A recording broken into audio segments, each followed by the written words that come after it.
Olá a todos e a todas, sejam bem-vindos à NF3 Escola de Filosofia. O tema na série Terapia de hoje dá sequência ao processo que eu tenho falado sobre escrita de si e temas no entorno desta temática maior. A ideia hoje é falar um pouco da escrita de si e os desafios que esta escrita encontra nos meios ou na vida urbana, desde a pequena cidade, as grandes cidades e muito mais ainda as metrópoles. A linguagem, no geral, como recurso psíquico, como recurso humano, ela tem uma ligação muito forte com a ruralidade. Em várias circunstâncias, nós podemos perceber esta relação.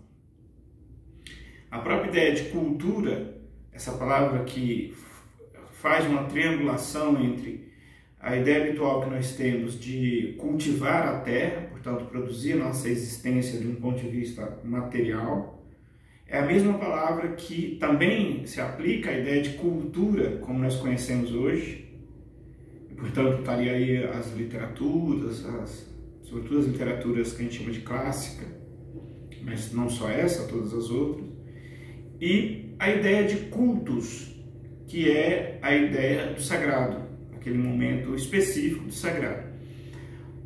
Em geral, portanto, esta dimensão do cultivar a si mesmo, que é exatamente o tempo que nós dedicamos sobre essa escrita de si, seja fazendo memória, seja criando narrativas do que seja a si, esse desafio, como bem aponta a filosofia existencialista, de uma instância dentro de nós que junta, recolhe o que nós somos, parece que tem forças que espalham, e aí o movimento é de se reunir novamente. Esse processo, portanto, ele se dá com a maior organicidade nos ambientes de vida rural, de ruralidade. Quando nós temos uma certa proximidade da nossa condição biológica com o entorno que vivemos. Temos uma relação orgânica. Esse assunto é complexo porque eu diria que hoje uma comunidade indígena tem exemplos e é para nós uma referência muito maior do que, por exemplo, uma comunidade empobrecida no meio rural. Então, o assunto tem complexidades que eu não vou aprofundar aqui. Não basta estar topograficamente numa localidade chamada ruralidade que a nossa vida está resolvida. Também temos que nos perguntarmos o papel das mídias contemporâneas que já estão presentes, para começar, na televisão, considerada uma mídia contemporânea, em boa parte das ruralidades brasileiras. Então, eu estou pensando numa ruralidade em que a vida das pessoas não é pautada, a vida das pessoas não tem esse roteiro pré-estabelecido pelas mídias, mas que, tirando as mídias, ele teria uma rotina e uma dinâmica centrada na própria ruralidade, nos próprios ciclos da natureza. Nesse contexto, a inscrição, a narrativa de si, encontra melhores condições orgânicas do que nos grandes centros.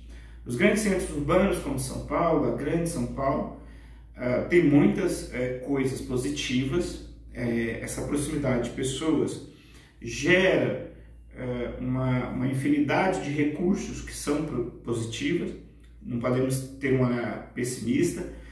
No entanto, ela tem desafios vários outros, e especialmente nessa ideia de narrativa de si. Na cidade, nós perdemos as referências, seja as referências topográficas, nós não sabemos para que lado fluem as águas, nós não sabemos, nós não acompanhamos habitualmente os ciclos da natureza. Enquanto indivíduos, nós experimentamos cotidianamente a vida anônima. Isso é um fenômeno típico dos grandes centros, seja no transporte público, seja nas vias públicas enquanto estamos trafegando. Nós experimentamos a presença de outros humanos muito próximos de nós, com os quais nós não temos relação nenhuma. Eles não são ninguém para nós e nem nós somos alguém para eles. Dentre várias outras facetas, portanto, a vida da metrópole tende a como que atuar no sentido contrário da narrativa de si.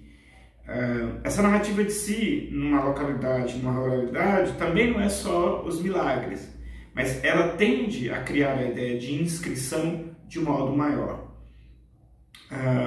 De todo modo, eu não pretendo aqui abordar a complexidade do assunto, porque não há tempo para este espaço. Porém, dando sequência na ideia de inscrita nas grandes cidades urbanas, o anonimato é uma dessas questões, a falta de referência territorial. Você mora num bairro e caminha 3 horas para ir ao centro trabalhar e depois você volta.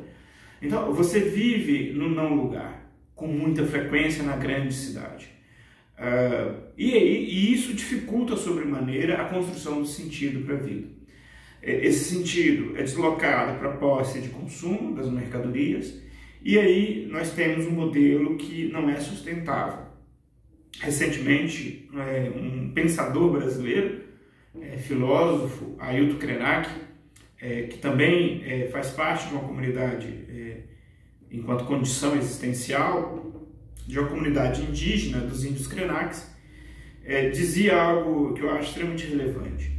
A cidade, ela consome muita energia, mas a cidade não produz a sua energia.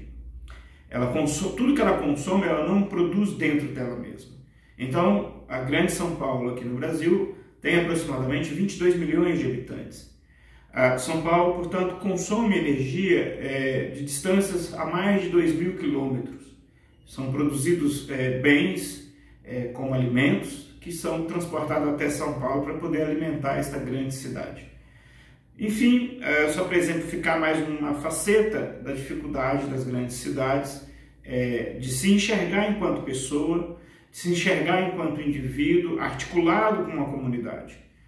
Os impactos, portanto, desse anonimato quebra isto. Nós não nos vemos como comunidade, nós não nos vemos artífice da nossa comida e para onde vão os meus impactos, quais são os meus impactos. Nós vamos perdendo essa referência, e essa referência, nós somos terráqueos, eu diria que é fundamental, ou pelo menos quando nós olhamos a história do ser humano, é um período muito curto esse tipo de vida, extremamente alienado do fato de que a gente vive sobre a topografia terrestre.